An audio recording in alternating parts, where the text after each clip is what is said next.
Hello, mapagpalang araw po sa inyo lahat mga minamahal na mga kadungsar at mga viewers. Nandito naman po ako para ihatid sa inyo ang mga ginagawa ko po. Ito po sa power na sobrang sakit ang ulo ko kung paano po siya paandarin. At ito po ang aking naisipan dahil pag pina-push button mo siya para start, ayaw mag-start. Kaya naisipan ko po na tanggalin ang starter at titestingin. Pero po bago po ang lahat, baka pa po mayroon pa pong hindi nakapag-subscribe dito po sa aking channel. Bisitahin nyo rin po minsan-minsan po. Ay mayroon po kayong matututunan dito po sa aking mga ginagawa. At ito na po, hindi na po natin patatagalin. Let's go!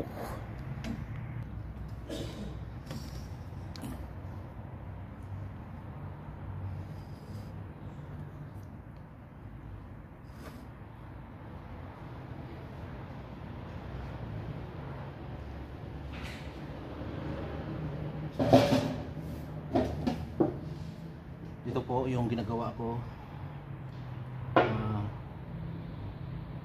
Napakahirap po, napakalayo.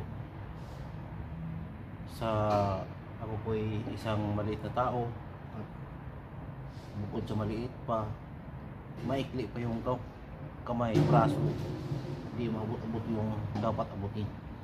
Kaya ginagawa ko, pumatong po ako sa isang bagay na empty container ng tiner. Yan po. Ito po, tinatanggal ko po. At marami na akong natatanggal dito na mga sobrang tinatanggal ko mga dito, mga nakaharang, para matanggal ko yung yung starter.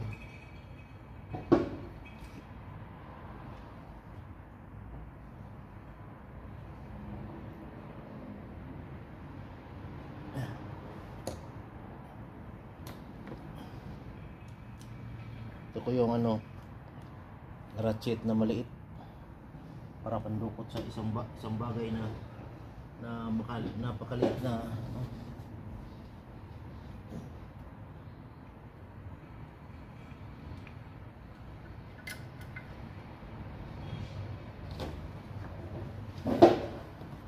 sobrang liit.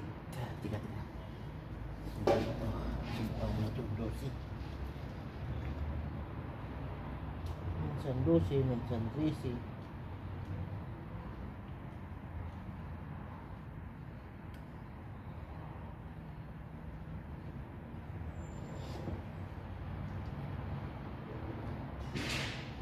Ayaw. 13 ang gusto. Kailangan mayroon ka nito sa mga maliliit na space ng makinang ginagawa mo. Kailangan mayroon ka nitong maliit na ratchet.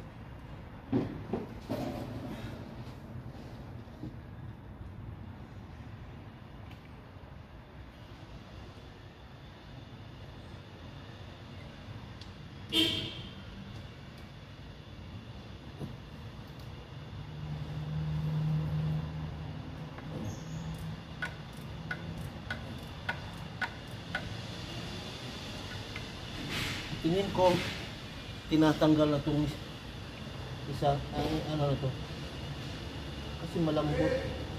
Hindi dapat ito ganito kalambot. Dapat matigas ito.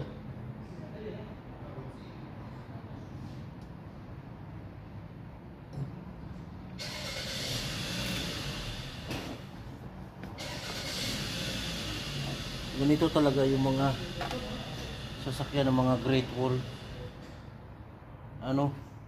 Talagang sobrang sakit sa ulo.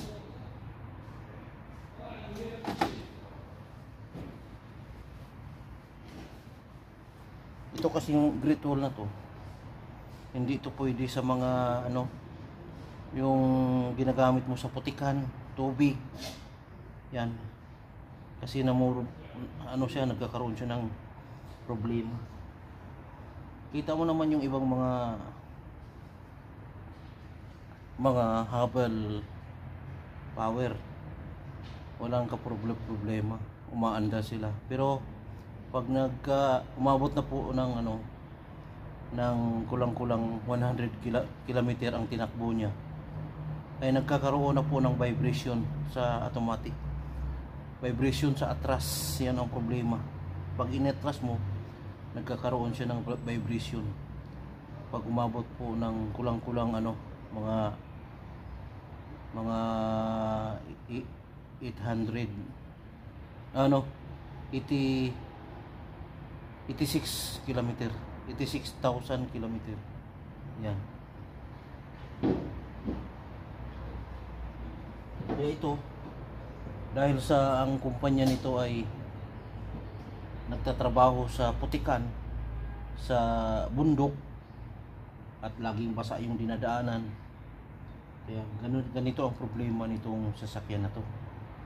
Masyadong maarte, masyadong napakataas ang technology nitong sasakyan na to. Mataas nga, pero hindi siya pwede sa mga heavy duty na mga trabaho. Gusto nitong sasakyan nito nasa patag lang, hindi siya problema. Maganda sa patag lang ito.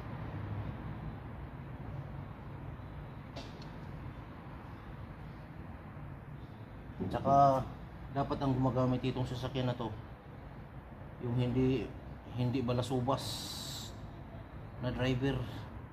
Dapat maingat ang pagmamaniho dito para hindi ka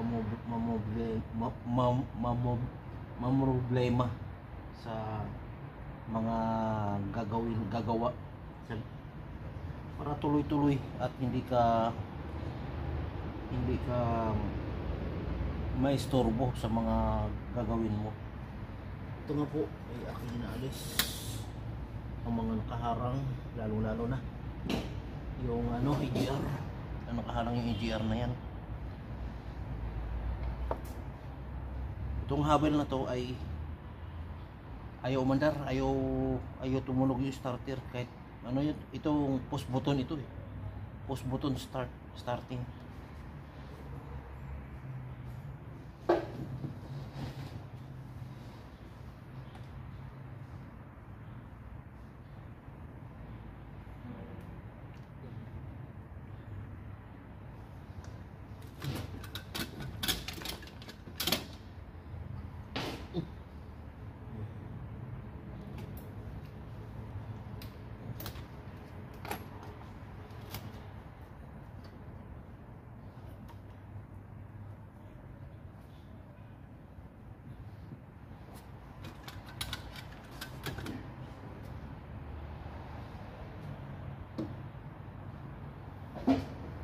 Itong Hubble power, pag mayroon ka nito, ingatan nyo po, wag nyong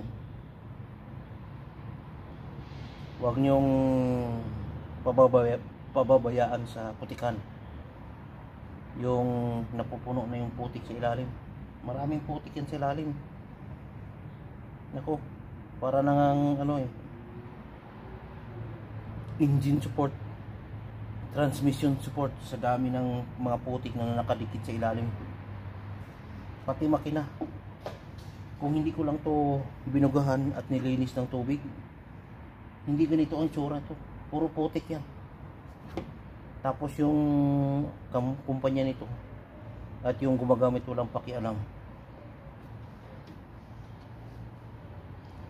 Alam nyo ba kung ilang kilometer na to na tinakbo nito? 31,000 kilometer lang ang tinakbo nito. Ito, ayun ang umandar, ayun ang to.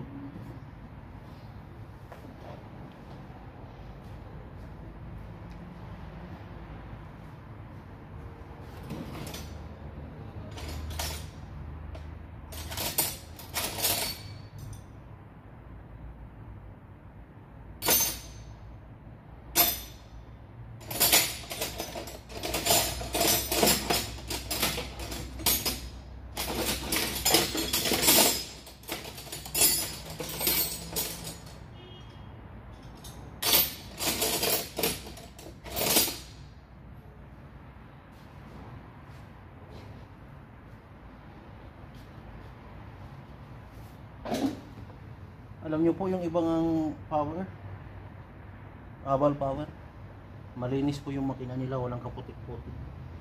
Kagaya nung nasa likod ko na Abal Power na yan. Ang problema niyan ay yung reverse. Pag nilagay mo sa reverse ay nagba-vibrates, ang lakas. Ang tinakbo niyan nasa 87,000 kilometer ang tinakbo. At siyempre nag-aalanganin yung may-ari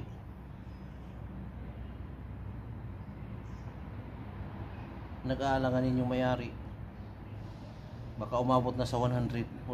Pag nagkabot na kasi ng 100 km, wala na, hindi na covered ng warranty.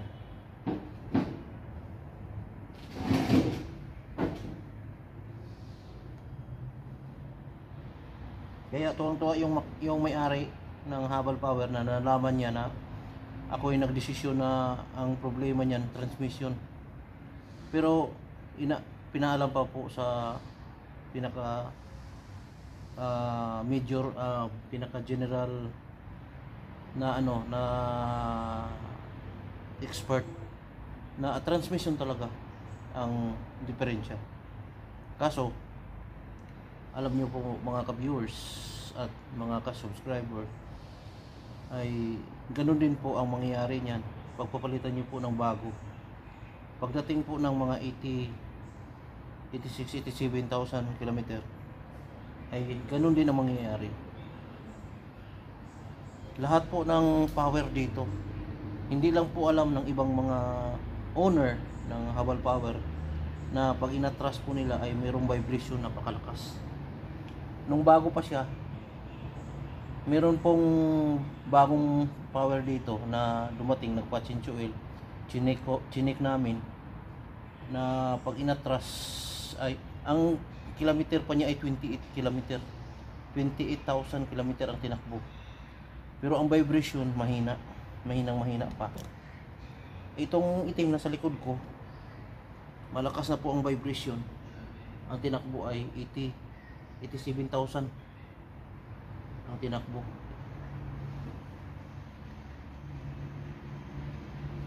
Pwede naman iwasan na hindi mangyayari yun, na hindi mag-vibrate. Ang iwasan lang po, pag ikaw po ay hindi barumbado magmaneho sa ganitong, katulad nitong sasakyan na to, kailangan magdahan-dahanin mo siya. Huwag mo siyang biglain. Meron kasing iba na pag nagpa-atras ng sasakyan, napakabilis. Kaya ganyan ang nangyayari. Kasi hindi advisable dito sa Habal Power ang change gear oil dito sa Power Habal automatic. Hindi po advisable ang magpa-change oil ng automatic oil. Yan po ang sabi ng company na hindi advisable siya. Parang iniisip ko, pag nasisira ay parang tatanggalin na lang at papalitan. Hindi po kagaya ng mga H6, H9, H2 ay pinapalitan. 10,000 kilometer lang papalitan na kaagad. Pero ito umabot ng mga ilang kilo, hindi pa papalitan.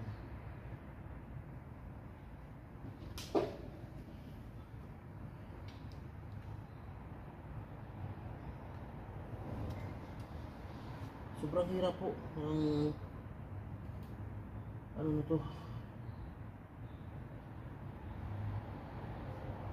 ang ginagawa ko.